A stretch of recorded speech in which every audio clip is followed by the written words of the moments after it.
As someone whose career has spanned decades of technological change and innovation, do you look especially favorably at any one invention, idea, or innovation?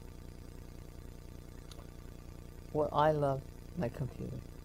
I'm in love with my computer. And that maybe gets in the way of some people's ideas about environment, because I'm also a very strong supporter of environmental justice. But I love my computer. It has made all the difference in my ability to do things. I don't. It's hard for me to get. It's hard for me to get things published, because I'm not. I'm a little bit too far on the left for most people, and I don't like to write all this this kind of academic background stuff. So what I really want to do is what I am is a rabble rouser, and when I make a speech, it's a rabble rousing speech. So when I write, I tend to be a rabble rouser, and that isn't easily easily published in the media. So I publish on the internet. I mean, that is, I send stuff around and people give me ideas, and it's a way for me to expand my horizons and to understand things better. I mean, like the economic crisis, for example, because I can write about what I think, and other people come back at me and say, gee, you're way offline on this, and this is happening, that, and why don't you read that?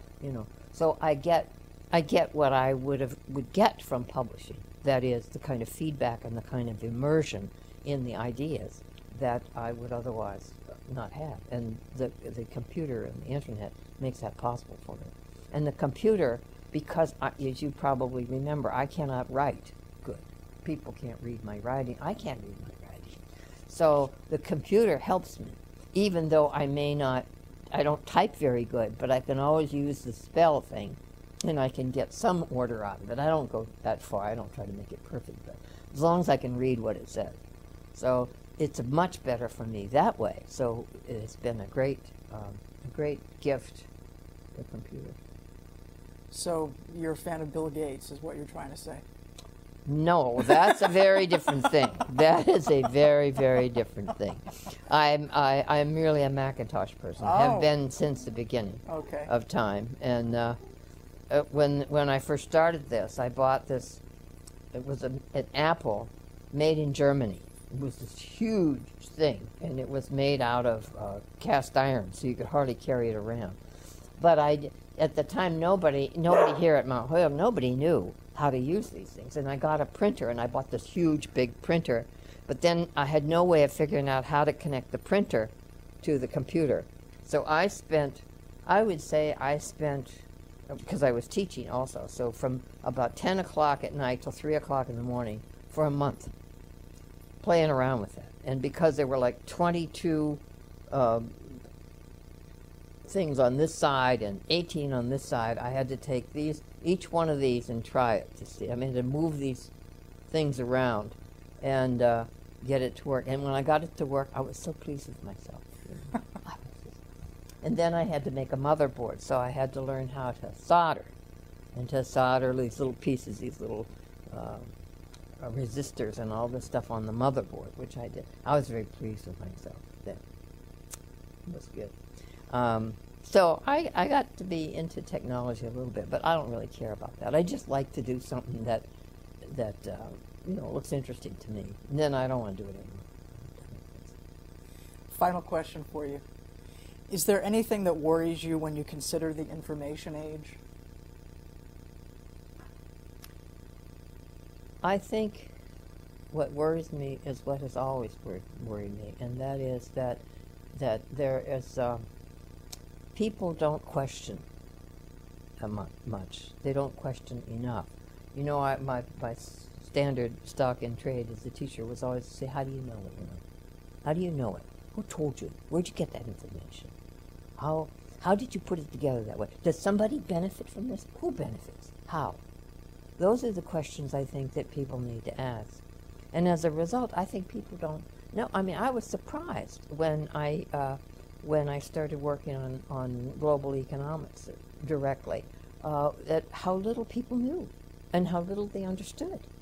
When I talk, even now, if I go out and talk about immigration, people don't understand how American agricultural policy has created these conditions where people in the global South have no agriculture left anymore. They cannot sell their products on the world market. They have no income. So what do? To feed their families, they migrate, and they stand on the borders of the United States and Europe trying to find a way in, and they die, many of them, because of this.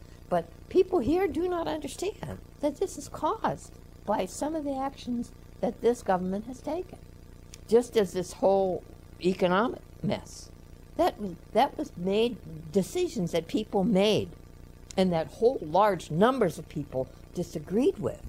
They didn't pay any attention to the disagreement. When back in 1999, when we did the big global action at Seattle, people didn't understand that. They saw it as, as some kind of violence, and the government was way off, and the whatever. But they didn't understand what the issues were, even though we told them over and over and over again.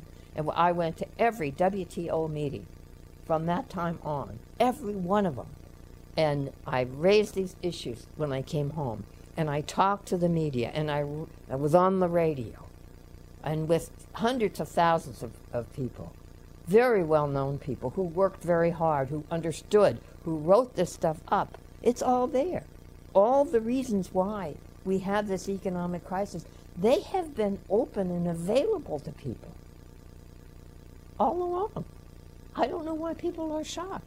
What did they think was going to happen if you deregulate everything and turn everything over to private enterprise? What did they think? Why did they believe that the market, the so-called free market, is going to distribute anything any differently than it ever has? It doesn't make any sense why people are so shocked by it. And now the people who brought us into this mess are largely the people who are now in office with Obama. And the people who have been arguing against it out there in the wilderness all these times, they're ignored again. I find that very difficult.